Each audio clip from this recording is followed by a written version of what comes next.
सभी को नमस्कार। महाभारत का एक दृश्य। भीष्म पितामह मृत्युशैया पर हैं।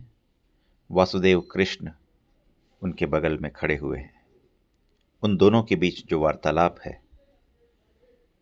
उसका आनंद लीजिए। भीष्म चुप रहे।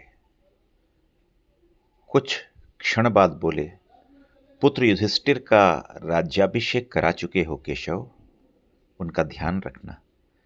परिवार के बुजुर्गों से रिक्त हो चुके राजा प्रसाद में उन्हें अब सबसे अधिक तुम्हारी आवश्यकता है।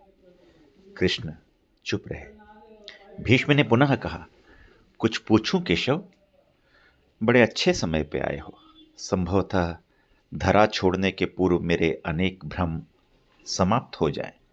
कृष्ण बोले, कहिए ना पितामह। एक बात बताओ प्रभु, तुम तो ईश्वर हो ना? कृष्ण ने बीच में ही टोका। नहीं पितामह, मैं ईश्वर नहीं, मैं तो आपका पौत्र हूं पितामह, ईश्वर नहीं। भीष्म उस घोर पीड़ा में भी ठहठहा कर हंसे और बोले, अपने जीवन का स्वयं कभी आकलन नहीं कर पाया कृष्ण, सो जानता ही नहीं कि अच्छा रहा या बुरा रहा। पर अब तो इस धरा से जा रहा हूं कन्हैया, अब ठगना छोड़ दे। कृष्ण जाने क्यों भीष्म के पास सरक आए, उनका हाथ पकड़कर कहा, कहिए पितामह। भीष्म बोले, एक बात बताओ कन्हैया, इस युद्ध में जो हुआ वो ठीक था क्या? किसकी ओर से पितामह? पांडवों की ओर से?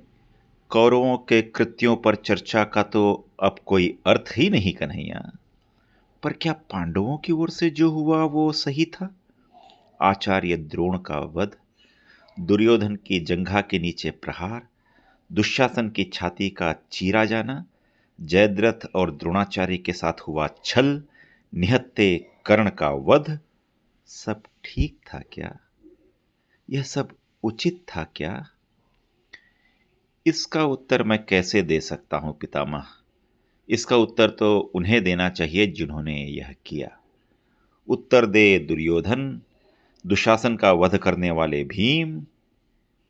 उत्तर दे कर्ण और जयद्रथ का वध करने वाले अर्जुन। मैं तो इस युद्ध में था ही नहीं कहीं पितामह।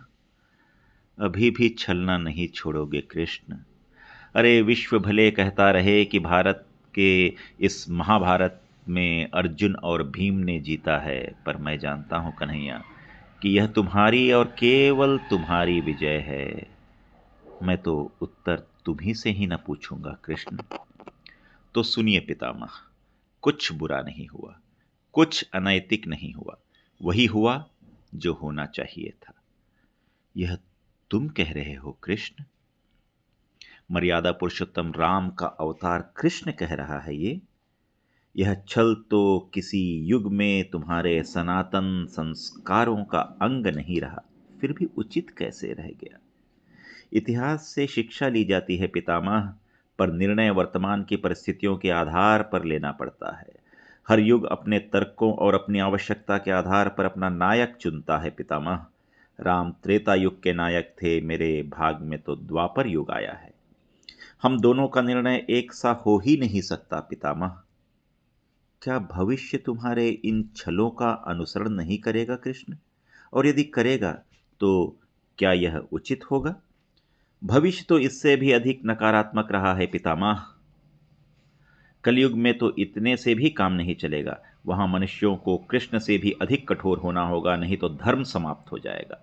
जब क्रूर और अनैतिक शक्तियां सत्य एवं धर्म का समूल नाश करने के लिए आक्रमण कर रही हों तो नैतिकता अर्थहीन हो जाती है पितामह। तब महत्वपूर्ण होती है धर्म की विजय, केवल धर्म की विजय। भविष्य को यही सीखना होगा पितामह। क्या धर्म का भी नाश हो सकता है केशव? और यदि धर्म का नाश होना ही है तो क्या मनुष्य इसे रोक सकता है केशव?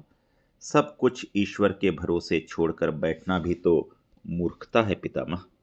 इसलिए अपना कार्य करिए, धर्म की रक्षा करिए, धर्म को आगे बढ़ाइए। हर युग में धर्म अपना अवतार लेता है, उस अवतार के साथ आप भी चलिए। धन्यवाद।